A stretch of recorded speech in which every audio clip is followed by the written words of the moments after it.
అయితే ఈ రోజుల్లో కుటుంబంలో ఎవరు గొప్ప అని అడిగితే మీరు ఏం చెప్తారు? మన కుటుంబాల్లో మన తల్లి గొప్ప, మన తండ్రి గొప్ప అని అడిగితే మీరు ఏం చెప్తారు? ఒక్కసారి చెప్పండి. ఒకరోజు ఒక ఆయన ఈ విధంగా అడిగారంట, అయ్యా నీకు కుడి కన్ను ఇష్టమా ఎడమ కన్ను ఇష్టమా అని అడిగితే అప్పుడు ఆ వ్యక్తి చెప్పిన మాట ఏంటంటే, నాకు నా 2 కళ్ళు ఇష్టమేనండి అని చెప్పారు ఆయన. అదేవిధంగా ఈరోజు మీ కుటుంబాల్లో తల్లి తండ్రా అని అడిగితే మీరు ఏం చెప్తారంటే, నాకు తల్లి కావాలి, తండ్రి కావాలి, తండ్రి ఇష్టం, తల్లి ఇష్టం, I love you mummy, I love you daddy అని మనం ఆ విధంగా మాట్లాడుతూ ఉంటాం. అయితే ఇంతవరకు మీ యొక్క బ్రతుకులో జీవితంలో ఎప్పుడైనా మీ తల్లి మీకు ఏదైనా చిన్న బహుమానం ఇచ్చిందా? చిన్న గిఫ్ట్ ఇచ్చిందా? గిఫ్ట్ ఇచ్చిందా? మీరు బాగా ప్రశ్న వేసుకోండి, మీరు బాగా ఆలోచించండి. మీ తల్లిదండ్రులు మిమ్మల్ని ఈ లోకానికి తీసుకొని రావడమే పెద్ద అది గిఫ్ట్ అన్నమాట. మీరు మీ తల్లికి తండ్రికి పుట్టడమే అది చాలా గిఫ్ట్, అది చాలా మంచి ఉన్నతమైన బహుమానం. ఈ బహుమానాన్ని మనం ఎప్పుడు కూడా దేవుని సన్నిధిలో మనం ఏం చేయాలంటే, దేవా నా తల్లికి నన్ను ఒక స్వార్థ్యంగా బహుమానంగా మీరు ఇచ్చారు, నేను మీ కొరకు ఈ లోకములో నా తల్లికి నా తండ్రికి ఘనతను మెప్పును మహిమా ప్రభావాన్ని నా కుటుంబానికి దీవెనకరంగా నేను మీకు మహిమకరంగా జీవిస్తాను ప్రభా అని ఒక వ్యక్తి ఎప్పుడు కూడా ఇటువంటి మంచి మనసు ఉద్దేశాలు ఆలోచనలు కలిగి మనము ఉంటాం. అప్పుడప్పుడు మన కుటుంబాల్లో మన తల్లి మనల్ని కొడుతూ మన తండ్రి మనల్ని కొడుతూ ఉంటే తల్లి వచ్చి వెంటనే లాక్కొని తీసుకుని వెళ్ళిపోయి తన కొంగు చాటున బిడ్డను దాచేస్తూ ఉంటుందన్నమాట. ఊరుకోండి, కొట్టకండి బాబుని, ఇప్పటికే బాగా కొట్టేశారు, దెబ్బలు బాగా తగులుతాయి అని అంటారు. ఆడబిడ్డ అయితే ఆ విధంగా, మగబిడ్డ అయితే ఈ విధంగా మాట్లాడుతూ ఉంటారు. అంటే తండ్రి ఎప్పుడు కూడా దండించేవాడుగా కొట్టువాడుగా ఉంటాడో, తల్లి ఎప్పుడు కూడా ప్రేమించే వ్యక్తిగా కుటుంబ వ్యవస్థలో ఆ విధంగా ఉంటారు. ఈరోజు బిడ్డల్ని తల్లిదండ్రులు గారాబంగా పెంచండి, గారాబంగా సంరక్షించండి, గారాబంగా పోషించండి. మీరు ఎంత ముద్దును చూపిస్తారో మీరంత వారిని ఖండిస్తూ ఉండాలి, అంత దండిస్తూ ఉండాలి. అప్పుడే ఆ బిడ్డలు దేవునికి దూరం అయిపోకుండా దేవుని సన్నిధికి దగ్గరగా ఉండడానికి దేవుడు వారి జీవిత విధానంలో యేసయ్య తప్పనిసరిగా సహాయాన్నైనా చేస్తూ వస్తాడు. దయతో ఒక వాక్యం చూడండి. ఆదికాండం 24వ అధ్యాయము 36వ వచన భాగాన్ని మనం చూద్దాం. ఆదికాండం 24:36 వచన భాగాన్ని ఒక్కసారి మనము చదువుకుందాం. దయతో చదివి వినిపించండి. ఎవరైనా చెవులు కలిగిన వారు ఉంటే, నోరు కలిగిన వారు ఉంటే, చేతులు కలిగి బైబిల్ తీసిన వారు ఉంటే దయతో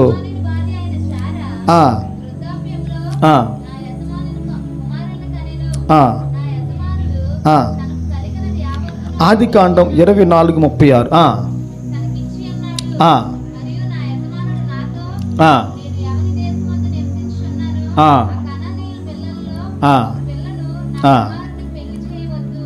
చాలమ్మా. ఇక్కడ వాక్యములో మనము చూడగలిగితే, బైబిల్ గ్రంథములో మనము చూడగలిగితే అబ్రహాముకి 2 కుమారులు ఉన్నారు. ఒక ఆయన ఎవరమ్మా? ఇస్సాకు. రెండో ఆయన ఇస్మాయేలు ఉన్నారు. ఆగురు సంతతి ఇస్మాయేలు, శారా సంతతి ఇస్సాకు అని మనం బైబిల్లో చూస్తూ ఉంటున్నాం. అయితే ఈ విధంగా 2 బిడ్డలు పుట్టినప్పుడు అబ్రహాము ధనవంతుడు, ధనికుడు కనుక, ఆస్తిపాస్తులు ఐశ్వర్యం కలిగిన వాడు కనుక తను చేసిన పని ఏంటంటే, తను కలిగి ఉన్న ఆ ఆస్తిని 2 కూడా పంచిపెట్టాడు అని ఇక్కడ ఈ వాక్యములో మనం చూస్తూ ఉంటున్నాం. ఈరోజు మనం గమనించాలి, ప్రతి తల్లి ప్రతి తండ్రి యొక్క జీవితంలో వారు వారి బిడ్డలకి ఇచ్చే ఆ బహుమానాలు చాలా గొప్పవి అని మనము గమనించి మనం ఈ దినం ఆలోచించాలి. దైవజనుడు డిఎల్ మూడీ గారు చనిపోతూ తను ఒక బైబిలు, తను చదువుకున్న ఆ బైబిల్ గ్రంథాన్ని, ఆ శ్రేష్టమైన గ్రంథాన్ని తను చనిపోతూ ఆ పెట్టెలో పెట్టిన ఆ గ్రంథాన్ని తీసుకుని వచ్చి అయిన తన బిడ్డలకు, ఇదిగో నేను సంపాదించిన ఆస్తి అని చెప్పి తన బిడ్డల చేతిలో పెట్టినప్పుడు చాలామంది ఆశ్చర్యపోయారు. ఇంత దైవజనుడు, ఇంత గొప్ప వ్యక్తి, ఇంత దేవుని కొరకు నమ్మకంగా జీవించిన వ్యక్తి ఈ చిన్న బహుమానము ఆ బిడ్డలకు ఇస్తారా అని చెప్పి అనేక మంది ఆ విధంగా బాధపడుతూ ఉంటున్నప్పుడు తన బిడ్డలు ఈ విధంగా అన్నారంట, మా తండ్రి మాకు ఇచ్చిన ఈ బహుమానం చాలా విలువ కలిగినది, చాలా గొప్పది, చాలా శ్రేష్టమైనది, చాలా మంచిది అని చెప్పి ఆ విధంగా మూడీ గారు ఇచ్చిన ఆ బహుమానాన్ని, మూడీ గారు ఇచ్చిన బహుమానాన్ని ఆ విధంగా బిడ్డలు స్వీకరించి అంత సంతోషాన్ని, ఆనందాన్ని పొందుకున్నారు. అనగా అర్థం ఏంటంటే, ప్రతి తల్లి ప్రతి తండ్రి కూడా తన బిడ్డల జీవితంలో వాళ్ళు ఇచ్చే ఆ బహుమానం అది చిన్నదైనా కావచ్చు, అది పెద్దదైనా కావచ్చు, అది లెక్కల్లో ఉండొచ్చు, అది లెక్కల్లో లేకపోవచ్చు. ఒక తల్లి తండ్రి తన బిడ్డకి ఇచ్చిన బహుమానం చాలా గొప్పది అని మనం ఈరోజు గ్రహించి మనము ముందుకు సాగాలి. నువ్వు ఈ లోకానికి రావడానికి, నువ్వు ఈ లోకంలో జన్మించడానికి నీ తల్లి తండ్రి కారకులు. నువ్వు ఈ లోకానికి వచ్చావంటే నిన్ను బహుమానంగా వారి లోకంలో నిన్ను వారు ఇచ్చారు అని ఈరోజు మనము గమనించి ఆలోచించాలి. కనుక ఈరోజు ఒక వ్యక్తి తన తల్లిదండ్రుల ద్వారా పొందుకున్న ఆ బహుమానాలు ఈ రోజున చాలా గొప్పగా ఒక వ్యక్తి ఎప్పుడు కూడా భావిస్తూ ఉండాలి. అనేక మంది తల్లిదండ్రులను చాలామంది చులకనగా, నీచంగా, అసహ్యంగా, ఇర్రెస్పెక్టెడ్గా అనేక మంది అప్పుడప్పుడు కూడా వారిని ఆ విధంగా మాట్లాడుతూ ఉంటారు, సంబోధిస్తూ ఉంటారు. తండ్రిని మీరు అనాలి, తల్లిని మీరు అనాలి, తల్లిగారు తండ్రి గారు అని అనాలి. ఈరోజు అనేక మంది మాటలు వింటూ ఉంటే లోకంలో గుండు తరుక్కుపోతూ ఉంటుంది. నువ్వేం చేశావు, అది, వాడు, ఆయన అనే మాటలు ఈరోజు అనేక మంది బిడ్డలు తల్లిదండ్రులను ఆ విధంగా మాట్లాడుతూ ఉంటే వాక్యం అంటున్న మాట ఏంటంటే, ఒక వ్యక్తి జీవితంలో తన తల్లిని తండ్రిని సన్మానించకపోతే లోయకాకులు తన యొక్క కళ్ళు పీకును అని వాక్యంలో ఉంది. అంత మాత్రమే కాదు, కారు చీకటిలో తన దీపము ఆరిపోతుంది అని కూడా ఒక తండ్రిని ఒక తల్లిని ఒక వ్యక్తి సన్మానించకపోతే బిడ్డకు కలిగి ఆ దుస్థితి, ఆ దురావస్థ, గతి ఈ విధంగా ఉంటుందని మనం గమనించి ఆలోచించాలి. ఈ ఆదికాండం 24:36లో మనము వాక్యాన్ని చూడగలిగితే అబ్రహాము తనకు కలిగిన ఆస్తిని ఆయన పంచిపెట్టే వ్యక్తిగా ఉన్నాడు అని మనం గమనించాలి. అనగా ఆస్తిని తన బిడ్డలకు బహుమానంగా ఆయన పంచి ఇచ్చినట్టుగా ఈరోజు మన వాక్యములో మనము చూడగలుగుతూ ఉంటున్నాం. ఈరోజు అనేక మంది బిడ్డలు లోకములో వాళ్ళు చూపించే ప్రేమంతా దేని కొరకంటే, మమకారం అంతా దేని కొరకంటే, తల్లిదండ్రులు సంపాదించిన ఆస్తి మీద వారు కన్నేసి ఆ విధంగా చూసుకుంటూ ఉంటారు. వారి మనసులో ఎంతో మూర్ఖంగా ఉంటారు, వారు అవిధేయులుగా ఉంటారు, వారు దేవుని మాట వినవారుగా ఉంటారు. వారు తల్లికి తండ్రికి లోబడకుండా జీవించినట్టుగానే ఉంటారు, లోబడినట్టుగానే ఉంటూ ఉంటారు. అనగా అర్థం ఏంటంటే, ఈ విధమైన వ్యక్తులు అనేక మంది బిడ్డలు లోకములో ఆ విధంగా ఆస్తి కొరకు చాలామంది ప్రయాసపడి కన్నబిడ్డల్ని సంరక్షించి పోషించిన ప్రజలు చాలామంది ఈ లోకములో మనము చూస్తూ ఉంటున్నాం. ఒక తల్లిని, ఒక తండ్రిని, ఒక బిడ్డ, తన కన్న బిడ్డ, తనకు జన్మనిచ్చిన ఆ బిడ్డ, జన్మను పొందుకున్న బిడ్డ తల్లిదండ్రులను ఎప్పుడు కూడా ఆస్తి కొరకు వారిని ప్రేమించొద్దండి, ఐశ్వర్యం కొరకు వారిని ప్రేమించొద్దండి, వారు ఏదో ఇస్తేనో వారిని ప్రేమించొద్దండి, వారు ఏదో కలిగి ఉంటేనో వారిని ప్రేమించొద్దండి. ఎందుకంటే కుమారునిగా ఒక వ్యక్తి తన తల్లిని తండ్రిని ఆ విధంగా వాళ్ళు ప్రేమించాలి, అభిమానించాలి, గౌరవించాలి. కనుక బిడ్డల జీవితంలో తల్లిదండ్రులు ఇచ్చే ఆ బహుమానాలు చాలా గొప్పవి అని మనం ఈరోజు గమనించి ఆలోచించాలి. మరొక వాక్యం చూడండి, ఆదికాండం 37వ అధ్యాయము 3వ వచన భాగం మనం చూద్దాం. ఆదికాండం 37వ అధ్యాయము 3వ వచన భాగం త్వరగా టక్కున చదవాలి కంప్యూటర్ లాగా. ఓకే, ఆదికాండం 37:3. మరియు యోసేపు ఇశ్రాయేలు వృద్ధాప్యమందు పుట్టిన కుమారుడు గనుక తన కుమారులందరికంటే ఎక్కువగా అతన్ని ప్రేమించెను. అతని కొరకు ఒక విచిత్రమైన నిలువుటంగిని కుట్టించెను. చాలు తల్లి. ఇక్కడ మన వాక్యంలో చూడగలిగితే ఇజ్రాయేల్ యొక్క వృద్ధాప్యములో ఏమండి యోసేపు జన్మించాడు కనుక వృద్ధాప్యములో జన్మించిన ఏమండి ఆ యోసేపుకు తన తండ్రి ఏం చేశాడంటే అత్యధికంగా ప్రేమించాడు. రెండవది విచిత్రమైన నిలువుటంగి ఆ తండ్రి తన బిడ్డ కొరకు కుట్టించాడు అని ఈరోజు మనం గమనించి మనం ఈ దినం ఆలోచించాలి. తన తండ్రి అయిన ఏమండి ఆ వ్యక్తి తన జీవితంలో ఏం చేశాడు అని మనం చూడగలిగితే యాకోబు తన తండ్రిగా ఉన్నాడు. యాకోబు తన జీవితంలో తన బిడ్డల కొరకు ఎటువంటి బహుమానాన్ని ఆ గిఫ్ట్ ఏమండి ఆ స్వాస్థ్యం అని ఇవ్వగలిగాడు అని మన వాక్యంలో చూడగలిగితే వృద్ధాప్యములో పుట్టాడు కనుక ఆ బిడ్డను తండ్రి అత్యధికంగా అందరిలోకెల్లా ఎక్కువగా ప్రేమించారు అని ఈరోజు మనం గమనించి మనం ఈ దినము ఆలోచించాలి.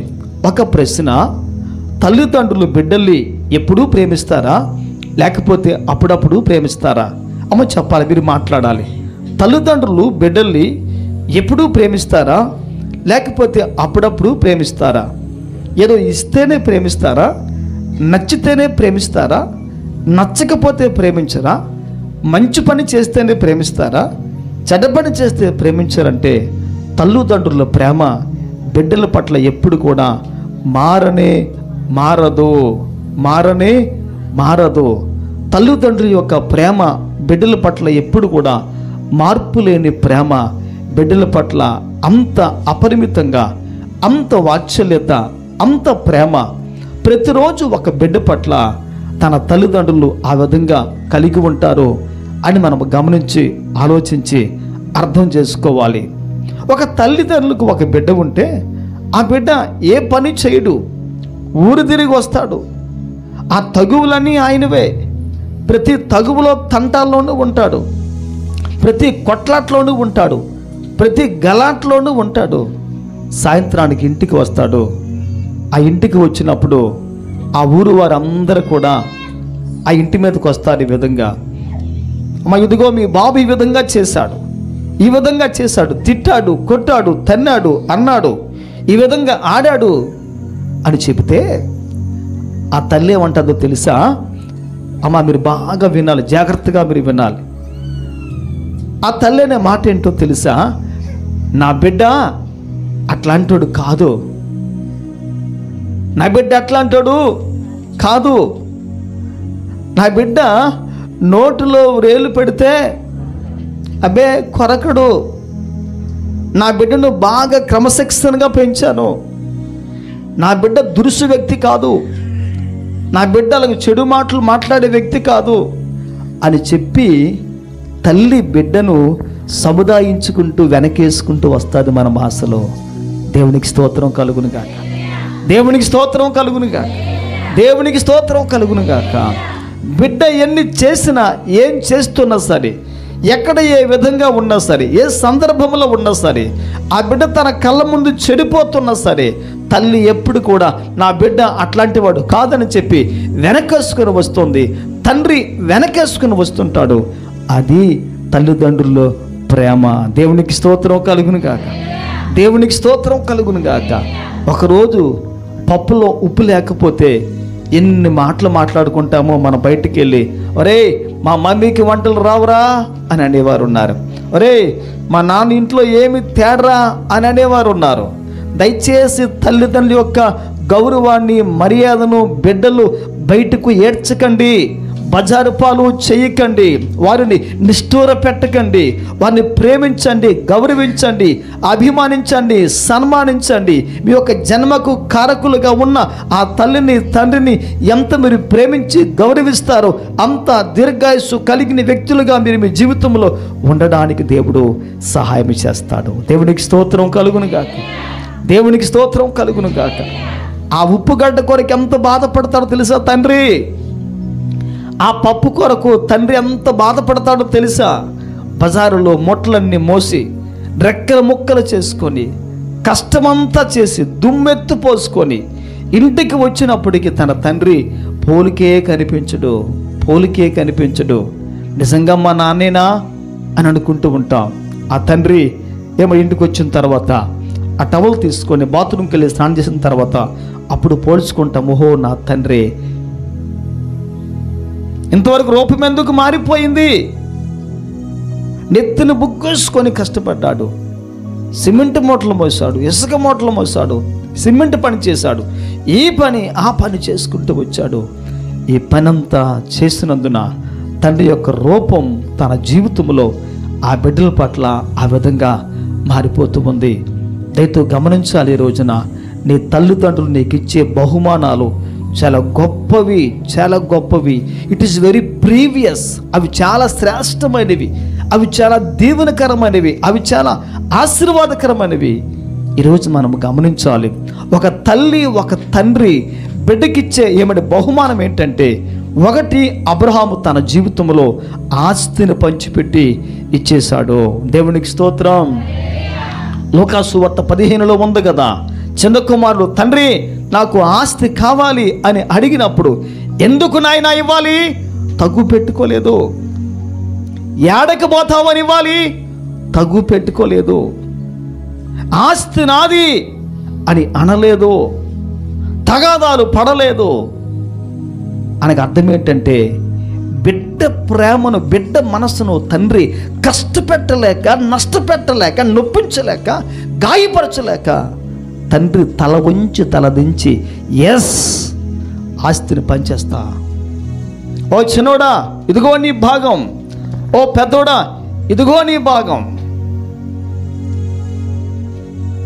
ఆ పెద్ద మనుషులు ఈ విధంగా అంటారు, అయ్యా ఓ ఎర్రోడా నీకున్న ఆస్తినంతటిని కూడా పెద్దవాడికి చిన్నవాడికి ఇచ్చేసావే, నీ వృద్ధాప్యంలో నువ్వు కొద్దిగైనా కలిగి ఉండాలి కదా అని అంటే, ఆ తండ్రి అంటాడు ఈ విధంగా, నా బిడ్డ మీద నాకు నమ్మకం, నా బిడ్డ మీద నాకు నమ్మకం. నా పెద్ద బిడ్డ చాలా మంచోడు, నా చిన్న బిడ్డ చాలా మంచోడు. ఎందుకో తెలుసా? నా వృద్ధాప్యంలో నన్ను వారి కంటికి రెప్పవలే కాపాడుకుంటారు అని నమ్మకం తండ్రికి బిడ్డల పట్ల, ప్రేమ పట్ల ఆ విధంగా ఉంటుంది. కంటికి రెప్పవలే కాదు బిడ్డలు చూసుకునేది, కాటికి వీడ్చే ప్రేమతో వీరు ఆ బిడ్డను, ఆ తల్లిదండ్రుల బిడ్డలు ఆ విధంగా చూస్తూ ఉంటారు. దేవునికి స్తోత్రము కలుగునుగా, దేవునికి స్తోత్రము కలుగునుగా. తండ్రి బిడ్డను నొప్పించాలని అనుకోలేదు ఎప్పుడు కూడా. తండ్రి ఎప్పుడు బిడ్డల్ని బాధ పెట్టాలి అని ఎప్పుడు కూడా ఆ విధంగా ఆలోచన చేయలేదు, అనుకోలేదు. ఆ తండ్రికి ఉన్న ఆలోచన అంతా ఏంటంటే, నా బిడ్డలు బాగుండాలి, నా బిడ్డలు సుఖముగా క్షేమముగా ఉండాలి అని చెప్పి, తండ్రి మనస్సు అట్టి మనసు కనుక ఆ తండ్రి ఆస్తిని ఆ విధంగా చిన్నవానికి పెద్దవారికి పంచిపెట్టేశాడు. అబ్రహాము కూడా తన జీవితంలో తను కలిగిన ఆస్తిని తన బిడ్డల కొరకు సమకూర్చి ఆస్తిని ఆ విధంగా ఆయన పంచివేసుకుంటూ వచ్చాడు. రెండవదిగా ఆదికాండం 37:3 మన వాక్యాన్ని చూడగలిగితే, వాక్యం అంటున్న మాట ఏంటంటే, వృద్ధాప్యమందు యాకోబుకు యోసేపు జన్మించాడు గనుక, యాకోబు జన్మనిచ్చాడు గనుక ఆ పుట్టిన బిడ్డను యాకోబు అపరిమితంగా, గాఢంగా, ప్రగాఢంగా, ఒక గొప్ప నమ్మకంతో ఆ బిడ్డను ఆ తండ్రి ప్రేమించుచూ వచ్చారు అని ఈరోజు దేవుని వాక్యములో ఆ విధంగా ఈ మాట మనం ఆ విధంగా చూస్తూ ఉంటున్నాం. దేవునికి స్తోత్రము కలుగును గాక, దేవునికి మహిమ కలుగును గాక. అయితే మనం గమనించి మన బిడ్డను ఆలోచించాలి. ఈ బిడ్డలు తల్లిదండ్రులకు మానేసి ఎవరెవరికో ప్రేమ చెప్తూ ఉంటారు, ప్రేమ మాటలు చెప్తూ ఉంటారు. ఐ లవ్ యూ మమ్మీ అని కుటుంబాలు చెప్పి ఎంతకాలం అయిందమ్మా, మీరు బాగా వినాలి, ఆమె నా ముఖం చూడాలి. ఐ లవ్ యూ మమ్మీ అని చెప్పి ఎంతకాలం అయిందో. హలో, వింటున్నారా? లైవ్లో చాలామంది చూస్తున్నారు ఈ వాక్యాన్ని. హల్లెలూయా. హలో అమ్మ, మీరు బాగా వినాలి. ఎప్పుడైనా తండ్రి కాడికి వెళ్ళి ఐ లవ్ యూ తండ్రి, ఐ మీన్ డాడీ అని అన్నావు ఎప్పుడైనా?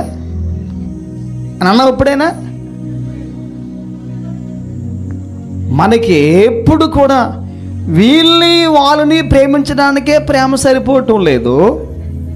స్నేహితుల్ని, బంధువుల్ని, కొలిక్స్ని మనం ప్రేమించడానికే మన ప్రేమ సరిపోవటం లేదు.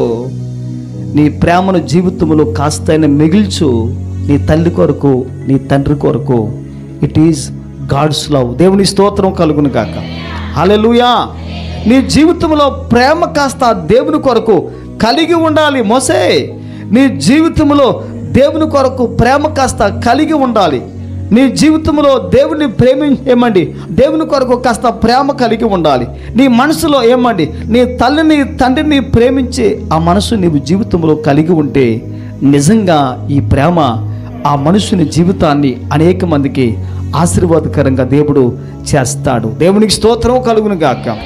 ఎప్పుడు తల్లిదండ్రులే ప్రేమిస్తూ ఉంటే, ఎప్పుడు తల్లి తండ్రి వెనకేసుకుంటూ వస్తూ ఉంటే, నువ్వెప్పుడు నీ జీవితంలో ఒక బిడ్డగా తల్లిని తండ్రిని ప్రేమించేది, వారి పక్షమున ఉండేది, వారి పక్షమున మాట్లాడేది, వారి పక్షమున వచ్చేది, వారి పక్షమున కమ్ము కాసేది. ఒకసారి మనం ఈ దినం మనం జ్ఞాపకం చేసుకొని ఆలోచించాలి. అందుకని వాక్యం అంటున్న మాట ఏంటంటే, యేసయ్య ప్రేమించే ప్రేమ శాశ్వతమైన ప్రేమ. అంత మాత్రమే కాదు, ఆయన ప్రేమించే ప్రేమ ఎట్లాంటిది అని మనం చూడగలిగితే, తల్లి కన్నా తండ్రి కన్నా మిన్నయైన ప్రేమ. అంటే అర్థం ఏంటి? తల్లికి మించిన ప్రేమ, తండ్రికి మించిన ప్రేమ. దేవుడు అటువంటి ప్రేమతో మన జీవితాన్ని దేవుడు ఈ రోజున ప్రేమించుచూ ఉన్నాడు. వ్యక్తి దేవుడిని ఆ విధంగా ప్రేమించగలిగితే, దేవుణ్ణి ప్రేమించే ఆ మంచి మనసు కలిగిన వ్యక్తులు ఈరోజు దేవుని చేత ప్రేమించబడతారు, కుటుంబంలో ప్రేమించబడతారు, సమాజంలో ప్రేమించబడతారు. వారు సంఘంలో కూడా దేవుని కొరకు వాళ్ళు ప్రేమించబడి ఆశీర్వాదాన్ని వారు పొందుకుంటారు. దేవుని స్తోత్రం. హల్లెలూయా. మొదటగా ఆ తండ్రి తన ప్రేమను వారికి బహుమానంగా ఇచ్చాడు. అబ్రహాము ఆస్తినిస్తే, ఆ కుమారుని యొక్క తండ్రి ఆస్తినిస్తే, యాకోబు తన ప్రేమను తన బిడ్డలకు బహుమానంగా ఇచ్చాడంట. దేవునికి స్తోత్రం కలుగును గాక. ఆ రెండో పద మన వాక్యంలో చూడగలిగితే వృద్ధాప్యమందు పుట్టిన కుమారుడు కనుక యాకోబు తన కుమారుని యోసేపునికి ఏమిచ్చారంటే విచిత్రమైన ఒక నిలువుటంగిని కుట్టించి యోసేపుకు తన తండ్రి ప్రసాదించాడు. దేవునికి స్తోత్రం. హల్లెలూయా. మీ బిడ్డ నడుస్తూ ఉంటున్నప్పుడు, మీకు పుట్టిన బిడ్డ ఒక జిబ్బా వేయండి, నడిపించండి. వాడు గుడుగుడు నడుస్తూ ఉంటే తల్లి ఎంత మురిసిపోతాడో, తండ్రి ఎంత మురిసిపోతాడో. నా బిడ్డకి ఈ డ్రెస్ ఎంత బాగుంది, కలర్ మ్యాచింగ్ అయింది, ఓ పర్ఫెక్ట్ సైజ్, ఫిట్నెస్ చాలా బాగా ఫిట్గా ఉంది అని చెప్పి ఆ తల్లిదండ్రులు ఆ డ్రెస్సును చూసి ఎంత మురిసిపోతారో. దేవునికి స్తోత్రం కలుగును గాక. హల్లెలూయా. చిన్న వయసులో తల్లిదండ్రులు అంత చిన్న డ్రెస్ వేసుకొని బిడ్డలు మన కళ్ళ ముందు కనిపిస్తూ ఉంటే ఆ కలరు, ఆ విధానము ఆ జడలు, ఆ వంకలు, ఆ టెంకులు అవి చూసి తల్లిదండ్రులు ఎంతగానో సంతోషించి ఆనందిస్తారు ఆ బిడ్డ పట్ల. ఎందుకంటే అంత ప్రేమ కలిగిన బిడ్డగా ఆ బిడ్డను తల్లిదండ్రులు చూసుకుంటారు కనుక. దేవుని స్తోత్రం కలుగును గాక. యాకోబు అనేక మందికి వస్త్రాలు ఉన్నాయి, తన బిడ్డలకు అందరికీ వస్త్రాలు ఉన్నాయి. కానీ వాక్యం అంటున్న మాట ఏంటంటే, యోసేపు యొక్క జీవితానికి వచ్చినప్పటికీ యోసేపుకు చేసిన పని ఏంటంటే, ఒక విచిత్రమైన నిలువుటంగిని కుట్టించి తన తండ్రి ఆ బిడ్డకు తొడిగించాడు, ఇచ్చాడు అని ఈరోజు వాక్యంలో మనం ఈ మాటను చూస్తూ ఉంటున్నాం. దేవునికి స్తోత్రం కలుగును గాక. గత కాలంలో దైవ సేవకులు రాజశేఖర్ అయ్య గారు అప్పుడు మాకందరికీ కూడా 20-30 ఏండ్ల క్రితం అందరికీ చొక్కాలు కొన్నారు. ఏం చొక్కాలంటే, సంతలోనికి వెళ్ళి మేము సేవకు వెళ్ళిన ఆ తొలి దినాల్లో కొత్త బట్టలు కొనే అవకాశం లేనప్పుడు దేవుని సేవకులకు ఇవ్వాలి అనే మనసు కలిగి ఉన్నప్పుడు దైవజనులు ఏం చేశారంటే, ఆ మదలపల్లి పట్టణంలో ఒక సంత ఉందన్నమాట. ఆ సంతకు వెళ్ళి మా సైజులు అనేక మందికి తీసుకొని వచ్చారు, కొనుక్కొని వచ్చారన్నమాట. ఆ కొనుక్కొని వచ్చినప్పటికి ఏం చేశారంటే, అందరూ పంచేసుకున్నారు, అందరికి అయిపోయింది, అందరికి ఇచ్చేశారు. అయితే నాకు చొక్కా చాలలేదు, నాకు ఒక చొక్కా చాలలేదన్నమాట. తనకి ఉన్న ఆ తెల్ల చొక్కాల్లో ఒక చొక్కా కొని ఆ చొక్కాని తనకని కొనుక్కుంటే ఆ చొక్కాని నాకు దైవజనులు ఆ రోజు ఇవ్వడము జరిగింది. దేవుని స్తోత్రం కలుగును గాక. అది మొన్నటి వరకు పెట్టిలో భద్రంగా పెట్టాను. అప్పుడప్పుడు వేసుకునేవాడిని, చూసుకునేవాడిని, పెట్టేవాడిని. దైవజనుడి చేత పొందుకున్నాం కనుక అది ఎంతో గొప్ప వస్త్రం అని చెప్పి నేను ఎంతో ఘనంగా భావించేవాడిని. ఆ చొక్కా అప్పటి వారు మొన్నటి వరకు కూడా దాచాను. ఇంకా అది చినిగిపోయింది.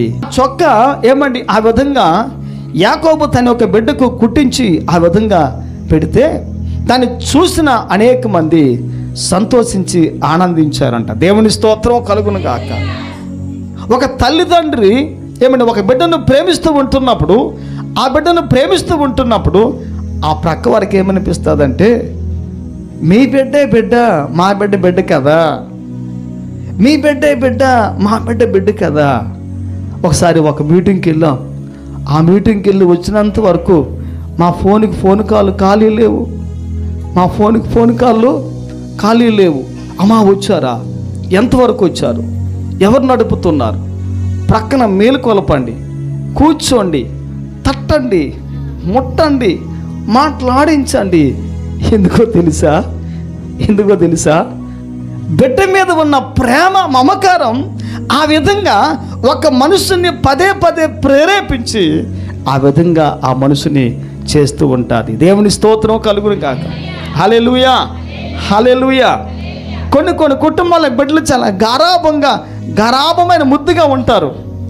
ఆ ప్రక్క వారికి ఏమనిపిస్తుంది అంటే, మీ బిడ్డే బిడ్డ, మా బిడ్డ కదా, మీ బిడ్డే బిడ్డ, మా బిడ్డ కదా. ఆయన పడిపోయినా కష్టమే, జోకుపోయినా కష్టమే, ఏడ్చినా కష్టమే, తుమ్మునా కష్టమే. నాయన తుమ్ము వచ్చిందా? మరి తుమ్ము రాకేమొస్తుంది? నాయన దగ్గు వచ్చిందేంట్రా? దగ్గు రాకేమొస్తుంది? తుమ్ము వస్తుంది, దగ్గు వస్తుంది. పడిపోతే బాధపడాలి కానీ ఆ నిలబడి దగ్గితే తప్ప. దేవుని స్తోత్రం కలుగును గాక. మరి ఆ బాబుకి అర్థమైందేమో కానీ వెళ్ళిపోతున్నాడు. ఎవరమ్మా? ఆ సార్ అయినేనా? మన సారేనా? ఓకే సన్నిధి సార్. దేవుని స్తోత్రం. హల్లెలూయా.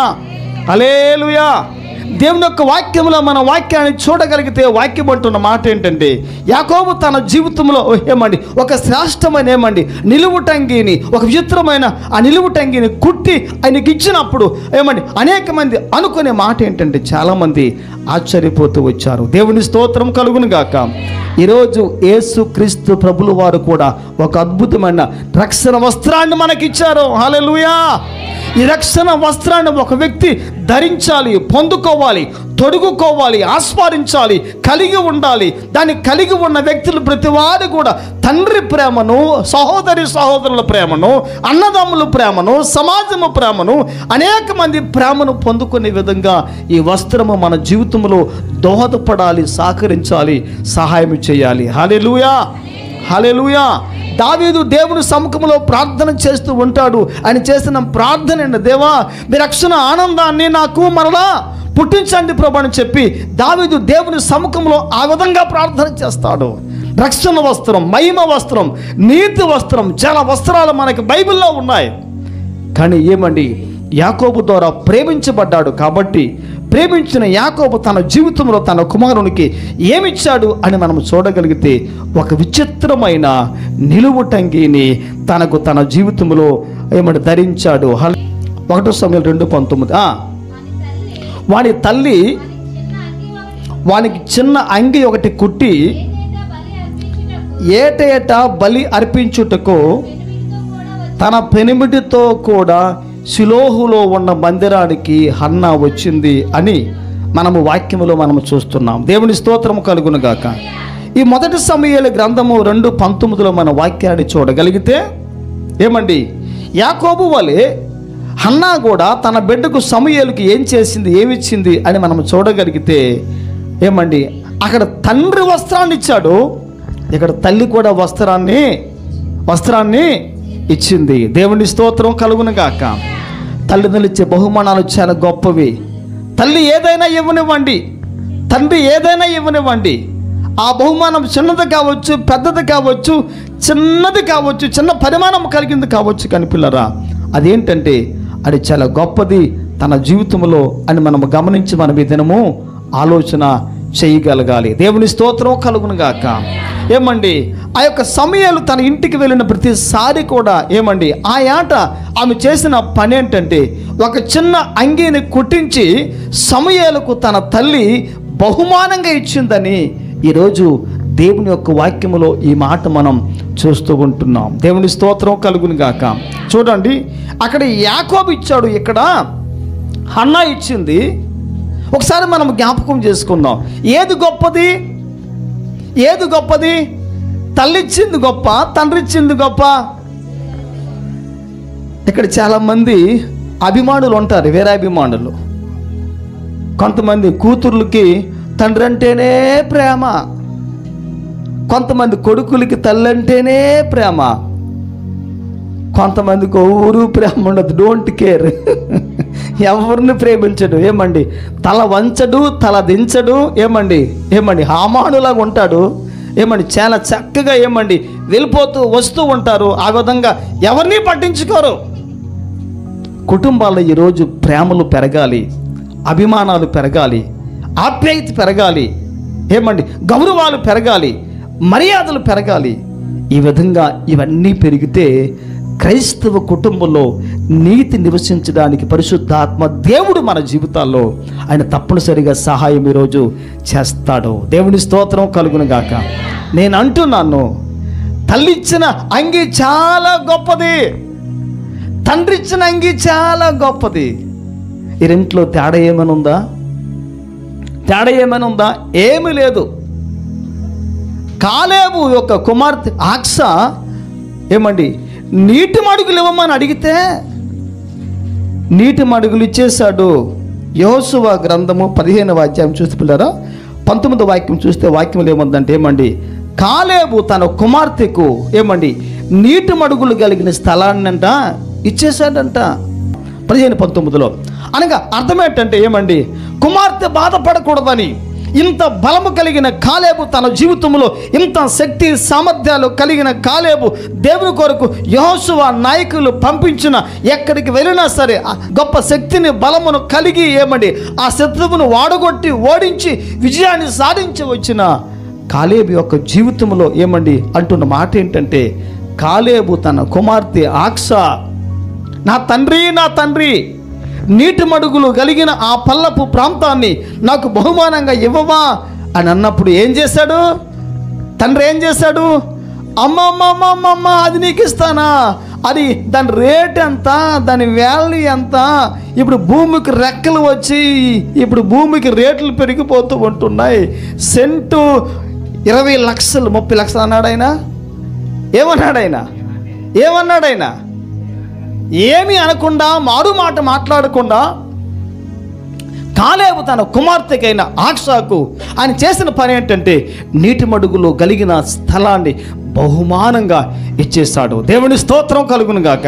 నేను అంటున్నాను, తల్లి తండ్రి బిడ్డలకి ఇచ్చే బహుమానాలు చాలా చాలా గొప్పవి. నేను మళ్ళీ చెప్తున్నాను, చాలా చాలా గొప్పవి. దేవుని స్తోత్రం కలుగును గాక.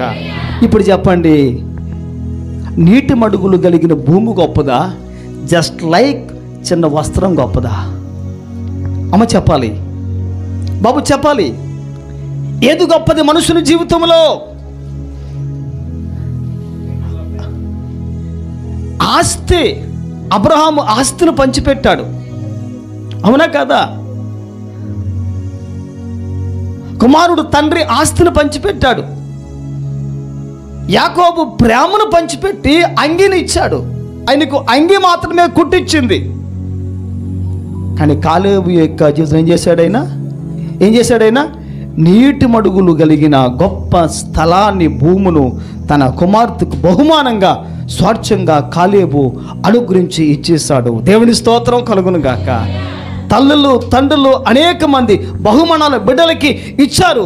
కొన్ని పెద్దవి, కొన్ని చిన్నవి, కొన్ని ఘనమైనవి, కొన్ని ఘనహీనమైనవి, కొన్ని తక్కువవి, కొన్ని ఎక్కువవి. అయినా సరే తల్లిదండ్రి ద్వారా పొందిన బహుమానాలు చిన్నవైనా పెద్దవైనా సరే అవి చాలా చాలా గొప్పవి. దేవునికి స్తోత్రం కలుగును గాక.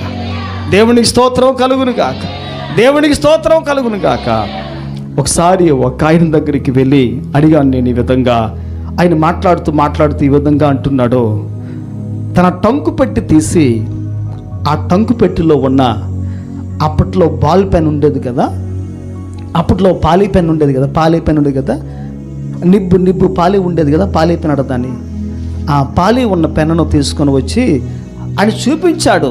ఆయన పెద్ద హోదాలో ఉన్నాడు ఆయన. అయ్యా ఇదేంటి పనికిరాని పెన్ అని అంటే ఆయన అంటున్నాడు, నేను చదువుకున్న రోజుల్లో నేను మొదటి పరీక్ష వ్రాసినప్పుడు నా తల్లి నాకు ఇచ్చిన పెన్ను. దేవుని స్తోత్రం కలుగును గాక. హల్లెలూయా.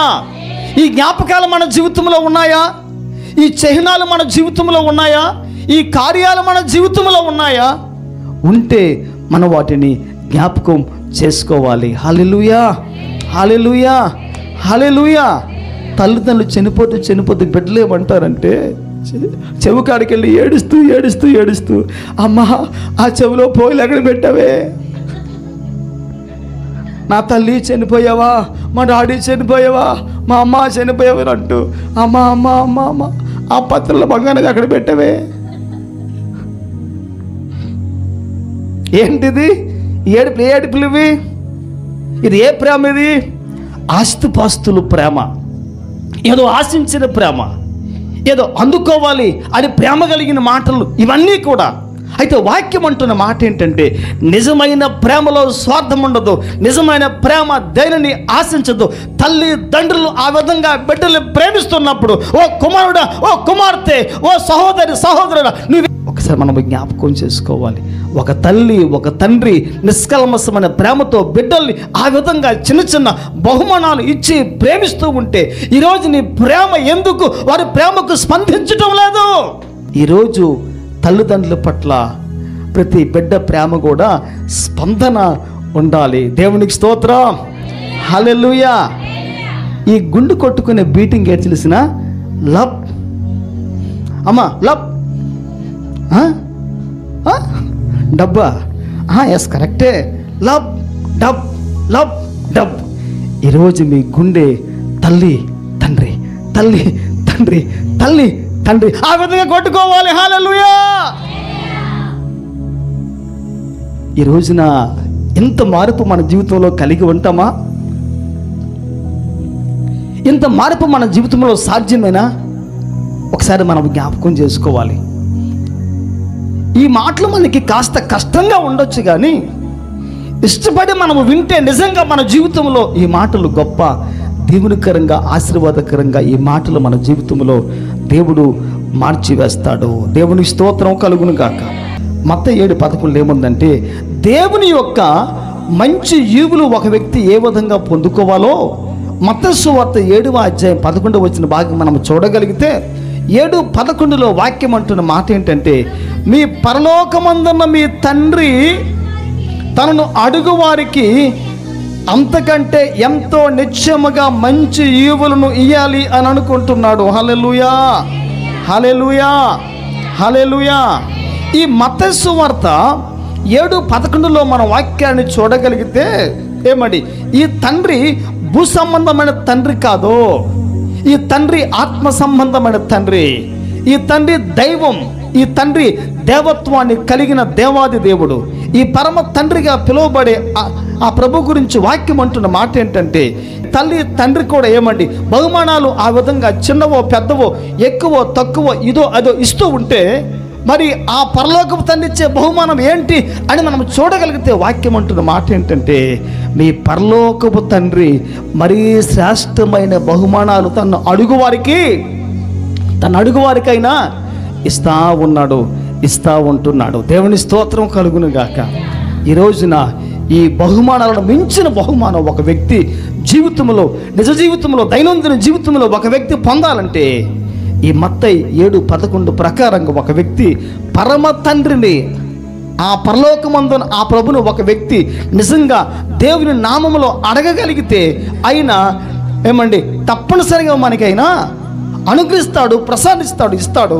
ఆయన ఇస్తే అద్భుతాలు జరుగుతాయి. దేవుని స్తోత్రం కలుగును గాక. ఒకసారి మనం జ్ఞాపకం చేసుకోవాలి. మీ తండ్రి మీకు బహుమానం ఇస్తున్నాడు, మీ తల్లి మీకు బహుమానం ఇస్తుంది. ఈ ప్రభు ఎవరంటే ఏమండి తల్లికి, తండ్రికి, కుమారునికి, కుమార్తెలకు అందరికీ బహుమానాలు ఇవ్వగలిగిన తండ్రి ఎవరంటే పరలోకమందున్న తండ్రి. దేవునికి స్తోత్రం కలుగును గాక. దేవుని స్తోత్రం కలుగును గాక. ఒక వ్యక్తి ఈ పరమ తండ్రి ద్వారా ప్రతి తల్లి, తండ్రి, బిడ్డలు అందరూ కూడా బహుమానాలు పొందుకుంటే అప్పుడు జీవితంలో విలువలు పెరిగి ఆశీర్వాదకరంగా ఉండడానికి పరిశుద్ధాత్మ దేవుడు మన జీవితంలో ఆ విషయంలో మనకు దేవుడు సహాయాన్ని చేస్తూ ఉంటాడు. హల్లెలూయా, హల్లెలూయా. ఈరోజైనా సరే మీ తల్లికి, తండ్రికి మీ ద్వారా ఏం కలగాలి? గౌరవం కలగాలి, మర్యాద పెరగాలి, మీ మీద అభిమానం పెరగాలి. మీరు ఇంటికి వెళ్ళినప్పుడు మీ అమ్మను కుర్చీలో కూర్చోబెట్టి బజారుకి వెళ్ళి ఒక చిన్న గులాబీ పువ్వు తెచ్చి అమ్మకి, నాన్నకి ఇవ్వండి. వాళ్ళు ఎంత సంతోషిస్తారో. దేవుని స్తోత్రం కలుగును గాక. అప్పుడే కొందరు అంటున్నారు, నీ ముఖానికి గులాబీ పువ్వా, బంతి పువ్వే ఎక్కువ అని అంటున్నారు. దేవుని స్తోత్రం కలుగును గాక. లేదు, దేవుని యొక్క వాక్యాన్ని విని లోబడి ఆ ప్రకారంగా చేసేవారు ఉన్నారు. ఈరోజు మా గ్రూప్లో చాలా ఫొటోస్ వస్తాయి, నాకు నమ్మకం ఉంది. ఆ విధంగా మీరు చేస్తే గొప్పగా చెప్పుకుంటాను, లేకపోతే నేను కూడా మిమ్మల్ని తిట్టుకుంటాను. దేవుని స్తోత్రం కలుగును గాక. మరి మీకందరికీ తండ్రి ఎవరు? మీకందరికీ ఆత్మీయ తండ్రి ఎవరు? సంఘ కాపరిగా నేను. దేవునికి స్తోత్రం. హల్లెలూయా, హల్లెలూయా. నన్ను ప్రేమించొద్దండి, నేనే మిమ్మల్ని ప్రేమిస్తాను. హల్లెలూయా. నన్ను దీవించొద్దండి, నేనే మిమ్మల్ని దీవిస్తాను, అభినందిస్తాను, ఘనపరుస్తాను, మిమ్మల్ని హెచ్చిస్తాను. ఎందుకంటే మీరు మా బిడ్డలు కనుక మీ మీద అంత ప్రేమ మాకు. దేవుని స్తోత్రం. హల్లెలూయా. ఈ ప్రేమలో ముందుకు సాగిపోతాం. అందరం కళ్ళు మూసుకుందాం. చిన్న ప్రార్థన మనం చేసి మనం ముందుకు వెళ్దాం. దేవుడే మన జీవితంలో సహాయం చేయలేవండి. హల్లెలూయా. యేసయ్యా మీకు స్తోత్రం చెల్లిస్తున్నాము నాయన. ఘనమైన మా తండ్రి, ప్రేమ కలిగిన మా ప్రియ పరలోకపు ప్రభువా, జీవాధిపతివైన మా తండ్రి దేవా మీకు స్తోత్రాలు. ప్రతి వారు చేతుల పైకెత్తి ఒక క్షణము దేవుని సన్నిధిలో ప్రార్థన చేద్దాం. ఒక క్షణం దేవుని అడుగుదాం, దేవుని సముఖంలో ప్రార్థన చేద్దాం. హల్లెలూయా. యేసయ్యా మీకు స్తోత్రము నాయన. ఈరోజు నీ తల్లి, తండ్రి నీ జీవితంలో ఇచ్చిన బహుమానాలు చాలా గొప్పవాడిని మర్చిపోయావా? నీ తల్లి, తండ్రి నీవి లోకానికి రావడానికి వారొక సాధనాలుగా మార్చబడ్డారు. అంతకన్నా బహుమానం నీకు ఇంకేం కావాలి? నీవి లోకానికి రావడానికి నీ తల్లి, తండ్రి కారణం కదా. అంతకన్నా నీ జీవితంలో ఇంకెటువంటి బహుమానం కావాలి? ఎటువంటి ఘనత రావాలి? ఒక్కసారి జ్ఞాపకం చేసుకో. ప్రతి బిడ్డ, ప్రతి కుమారుడు, కుమార్తె కూడా ఈరోజు నా తల్లిని, తండ్రిని ప్రేమించే ఈ ప్రక్రియను ప్రారంభించాలి. ఈరోజు ప్రతి తల్లి, తండ్రి కూడా తల్లిని, తండ్రిని సన్మానించాలి, ప్రేమించాలి, గౌరవించాలి, అభిమానించాలి, వారిని హెచ్చించాలి, వారిని బాగా చూసుకోవాలి. వారి వృద్ధాప్యంలో వారిని కంటికి రెప్పవాలి, కాపాడుకుంటూ ఉండాలి. ఈరోజు అనేక మంది తల్లులు, తండ్రులు చాలామంది బజారులో పడి ఎంతోమంది ఏడుస్తూ ఉంటున్నారు, ఎంతోమంది రొమ్ము కొట్టుకుంటూ ఉంటున్నారు, ఎంతోమంది ఏడుస్తూ ఉంటున్నారు, ఎంతోమంది బాధపడుతూ ఉంటున్నారు, ఎంతోమంది అనాథులుగా మార్చబడుతూ ఉంటున్నారు. సొంత తల్లి, తండ్రి ఉండి చాలామంది అనాథాశ్రమములలో ఈరోజు వారు చేర్చబడుతూ ఉంటున్నారు. ఇది తల్లి ప్రేమ, ఈ తండ్రి మీద చూపించే ప్రేమ, ఈ తల్లిదండ్రుల ప్రేమ ఒకసారి జ్ఞాపకం చేసుకో. కుమారుడా, కుమార్తె, నీ తల్లి ముదుము వచ్చినప్పుడు ఆమెను విడిచిపెట్టకు, విడవకు. ఈరోజు ఒక బిడ్డగా, ఒక కుమార్తెగా, కుమారుడుగా తల్లిని, తండ్రిని ప్రేమించు, గౌరవించు. అది సంస్కారం, అది బైబిల్ నేర్పించే మంచి పాఠం, బైబిల్ నేర్పించే సత్యం. ఈరోజు ఒక వ్యక్తి దేవుని సన్నిధిలో ప్రభు పాదముల చెంత ఆ విధంగా తల్లిని, తండ్రిని ప్రేమించే ఒక వ్యక్తిగా మార్చబడదా. నీ వృద్ధాప్యంలో తల్లి నీకేమి చేయకపోవచ్చు, నీకేమి ఇవ్వకపోవచ్చు, నిన్ను పరామర్శించకపోవచ్చు, నిన్ను దర్శించకపోవచ్చు. కానీ ఇన్నేండ్లు నవమాసాలు మోసి నువ్వు నేల మీద పడినప్పటి నుండి ఇంతవరకు కూడా నువ్వు ప్రయోజకునిగా మార్చబడ్డావే. ఇంతవరకు ఆ ఘనత తల్లిదే కదా, ఇంతవరకు ఆ మహిమా ప్రభావాలు తల్లివే కదా. ఈరోజైనా దేవుని సన్నిధిలో ప్రభు పాదముల చెంత తల్లి, తండ్రి దగ్గర ఒక వ్యక్తి అణిగి మణిగి లోపడి ఈరోజు మనము దేవుని సన్నిధిలో మన వారిని ప్రేమిద్దాం, గౌరవిద్దాం, అభిమానిద్దాం. తల్లిదండ్రులు ఇచ్చే బహుమానాలు మనుషుని జీవితంలో చాలా గొప్పవి. వాటిని ఎప్పటికీ మర్చిపోకు. ఆ జ్ఞాపకాలు, ఆ మెమరీస్, ఆ స్వీట్స్ మెమరీస్ ఎప్పుడు నీ జీవితంలో ఒక మంచి అద్భుతంగా, మాధుర్యంగా దాచిపెట్టుకునే ప్రయత్నాన్ని చెయ్యి. నీ ద్వారా నీ తల్లి కన్నీరు కార్చున్నదేమో, నీ ద్వారా నీ తండ్రి కన్నీళ్లు పెడుతూ ఉన్నాడేమో, నీ ద్వారా నీ తల్లి తండ్రులు బాధపడి దుఃఖిస్తూ వేదన పడుతున్నారేమో. అది నీకు ఆశీర్వాదం కాదమ్మా, అది నీకు ఆశీర్వాదం కాదయ్యా, అది నీకు దీవెన కాదయ్యా. ఈరోజే వారిని సంతోషపరచు, వారిని ఘనపరచు, వారి పట్ల మంచిగా ప్రవర్తించు, వారి జీవితము మార్చబడే విధంగా. ఈరోజు పరిశుద్ధాత్మ దేవుడు ఎందుకో నన్ను ప్రేరేపించే రోజు మీతో మాట్లాడి ఉన్నారు. నిజంగా వాస్తవమే. దేవుడు మాట్లాడితే అద్భుతాలు జరుగుతాయి, దేవుడు మాట్లాడితే ఆశ్చర్య కార్యాలు జరుగుతాయి. ఈరోజు నీ కుటుంబంలో దేవుని ప్రేమ కరువైపోయిందేమో, ఈరోజు నీ కుటుంబాల్లో తల్లిదండ్రులకు ఆదరణ కరువైపోయిందేమో. ఈ రోజైనా ఇప్పుడైనా దేవుని సముఖంలో ప్రార్థన చేద్దాం. హల్లెలూయా, హల్లెలూయా, హల్లెలూయా. బహుశా నీ జీవితంలో నీ తండ్రి నీకు ఆస్తిని ఇవ్వకపోవచ్చు, నీకు సంపదను ఇవ్వకపోవచ్చు, నీకు భూమి, నగ, నట్ర నీ కొరకు ఏది నీ తల్లి నీ కొరకు దాచకపోవచ్చు, దాయలేకపోవచ్చు. కానీ గొప్ప రక్షణ వారిని జీవితంలో ప్రసాదించే విధంగా చేస్తారే, గొప్ప రక్షణ పొందుకునే విధంగా చేస్తారే. నువ్వు వారికి పుట్టినప్పటి నుండి నిన్ను పోషిస్తూ పెంచుతూ వచ్చారు. నువ్వు వారికి జన్మించినప్పటి నుండి నీ జీవితంలో ఎన్నో అక్రలు తీరుస్తూ వచ్చారు. నువ్వు జన్మించినప్పుడు నువ్వు క్రీస్తు మార్గానికి రాగలిగావంటే, నువ్వు క్రీస్తు మార్గంలో ఉంటున్నావంటే ఈరోజు ఆ తల్లిదండ్రులు చూపించిన మార్గము కాదా, ఆ తండ్రి చూపించిన ఆధ్యాత్మికమైన మార్గము కాదా? ఒకసారి జ్ఞాపకం చేసుకో సహోదరి, సహోదరుడా. ఈరోజు తల్లిదండ్రుల ప్రేమకు బద్దులమై నమ్మకంగా జీవిద్దాం. హల్లెలూయా, హల్లెలూయా, హల్లెలూయా, హల్లెలూయా. యేసయ్యా మీకు స్తోత్రం, యేసయ్యా మీకు స్తోత్రం, స్తోత్రం, స్తోత్రం. తల్లి ప్రేమ మరిచిన వారిగా ఉన్నామేమో, తండ్రి ప్రేమ మరిచిన వారిగా ఉన్నామేమో. మా తల్లికి, తండ్రికి, మాకు అయ్యా పరమ దేవుడిగా ఉండి, పరలోకమందున్న తండ్రిగా మీరుండి, మీరు మా అక్కలను తీర్చే దేవుడిగా మీరుండి నాయన. మేము తండ్రి మీ ద్వారా ప్రభా మీ ఆశీర్వాదాలు పొందుకోలేకుండా ఉన్నామేమో అయ్యా. మా తల్లిదండ్రులు మా అక్కలు తీరుస్తూ ఉంటున్నారు, మేము వారి అక్కలు తీరుస్తూ ఉంటున్నాము అయ్యా. పరమ తండ్రిగా మీరు అయ్యా, మా తల్లి తండ్రి అక్కలు, మా అక్కలు తీర్చే దేవుడు మీరే నాయనా. మీ మహిమలో తండ్రి మా ప్రతి అవసరము కూడా మీ నామములో తీర్చబడడానికి సహాయము దయచేసి కృపచిపెట్టి కనికరించి మీ కార్యాలు మా జీవితంలో ప్రభా అత్యున్నతంగా, అద్భుతంగా, ఆశీర్వాదకరంగా దేవాదులు జరిగించండి, నడిపించండి నాయన. ఈ ఉదయకాల సమయంలో ఎంతవరకు దేవా మీ వాక్యం ద్వారా మీరు మాతో మాట్లాడి ఉన్నారు. మీరు అయ్యా మీరు మాట్లాడే ప్రతి మాటకు కట్టుబడి అయ్యా సరిచేయబడి మీ కొరకు అంతవరకు నమ్మకంగా జీవించి ఆ కృప భాగ్యాన్ని ఈరోజు మా జీవితంలో ప్రసాదించి నడిపించి చూపెట్టి ఘనత మహిమ ప్రభావాలు పొందమని యేసయ్య నామములో ప్రార్థన చేయించాడు ఈ వేడుకొనుచున్నాము పరమ తండ్రి. ఆమేన్, ఆమేన్, ఆమేన్.